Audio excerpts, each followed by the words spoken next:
Kamu pernah merasa didiamkan oleh orang terdekat kamu, entah itu orang tua, teman, pacar, atau rekan kerja, tanpa suatu alasan yang jelas untuk waktu yang cukup lama, dan hal itu terus membuat kamu menebak-nebak salah apa yang telah kamu perbuat, dan kamu terus bertanya tentang kesalahan kamu. Itu artinya kamu sedang mengalami silent treatment. Hai guys, aku Fauzia Ilmi Khonita, mahasiswa Bimbingan dan Konseling Universitas Negeri Malang.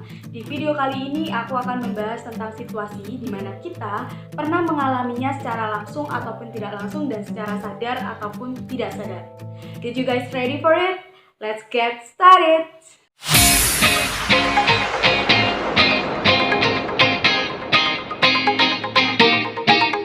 Awal tadi aku udah menyinggung sedikit ya tentang apa itu silent treatment. Kalian juga pasti bertanya-tanya, apa sih itu silent treatment? Jadi, silent treatment itu adalah tindakan mendiamkan orang lain tanpa memberikan penjelasan dan berlangsung dalam waktu yang cukup lama. Contoh yang sering terjadi adalah seperti ini.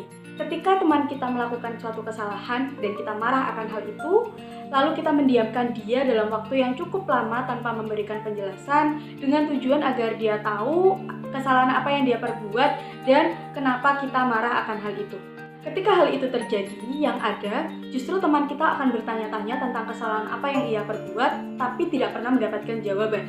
Hasilnya, teman kita akan mengembangkan konsep diri yang salah dan terus berpikir bahwa perbuatannya jelek, apa yang dia lakukan itu salah. And did you guys know what worse about it adalah silent treatment yang kita berikan bisa menyerang mental orang tersebut. Dan yang kita tahu bahwa silent treatment itu tidak menyelesaikan masalah, tapi justru akan menambah masalah baru. Silent treatment itu berbeda ya dengan waktu menenangkan diri daripada meledak marah-marah. Karena terkadang ketika dihadapkan pada situasi yang membuat emosi, orang lebih memilih untuk diam tidak berbicara karena takut akan menyakiti orang lain dengan perkataan yang dikeluarkan. Oleh karena itu, kalau memang kita ingin menenangkan diri atau kata lainnya take a break, setidaknya katakan hal itu sebelumnya. Katakan bahwa kita ingin me time, kita tidak ingin diganggu untuk beberapa waktu, kita butuh waktu sendiri. Jangan tiba-tiba kita mendiamkan orang lain tanpa memberitahukan hal itu sebelumnya, karena hal itu pasti akan membuat kesalahpahaman.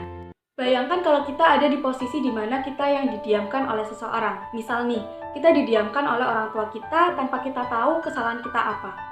What do you guys feel about it? Nah, setelah kita tahu apa itu silent treatment, gimana dampak-dampaknya, I have tips for you guys, both of you yang pernah melakukan silent treatment ataupun yang pernah mengalami silent treatment. Buat kamu yang sering atau pernah melakukan silent treatment dan kamu pengen berhenti untuk melakukan hal itu, ada dua cara yang bisa aku kasih buat kalian. Yang pertama adalah lakukan self-disclosure. Self-disclosure itu adalah membuka diri tentang bagaimana kamu berinteraksi pada situasi saat ini. Bagaimana ketika kamu marah, bagaimana ketika kamu sedih, dan bagaimana ketika kamu senang. Ini bisa membantu kamu menganalisis bagaimana sih interaksi kamu dan menghindari silent treatment itu tadi.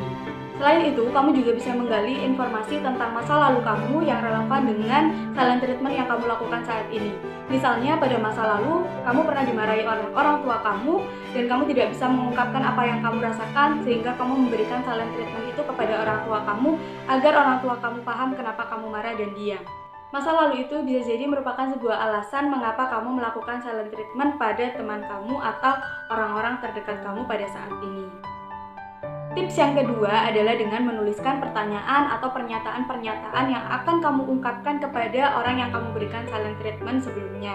Misalnya kamu sedang mengalami situasi di mana kamu marah, tapi kamu tidak bisa mengungkapkan itu, sehingga kamu membutuhkan waktu untuk menenangkan diri. Nah, gunakan waktu kamu untuk menenangkan diri itu untuk menyusun pertanyaan-pertanyaan ataupun pernyataan yang nantinya bisa kamu ungkapkan kepada orang tersebut.